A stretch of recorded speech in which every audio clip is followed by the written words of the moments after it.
how to buy and it's gone token. See, this token came under the symbol of gone. Now before we start, this is not financial advice. I'm not professional or economic expert, so before investing in any project that you find on my channel, please do your own research. And also there is a referral code down in the description. You can get free money rewards on crypto with the best referral code. Simply goes below, find your account, enjoy the benefits, check them out in the description.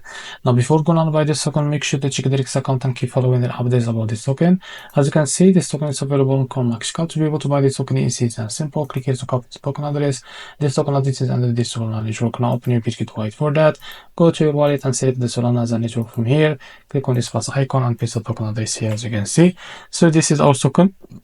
Click on this plus icon to add it to your wallet. Now go back to your wallet, as you can see, and find your token here called a gone, as you can see. Now click on it. So after that, click on swap, switch from here. From the top, select the token that you want to buy with, for example, USDT, and make sure, of course, that you have enough USDT on your wallet. Now after that, type how much you want to buy. So here you will be able to see how much you receive, as you can see here. So after that, click here on swap, and you will be able to buy this token. So this is how to buy gone token. If you find this video helpful, please like and subscribe. See you next video.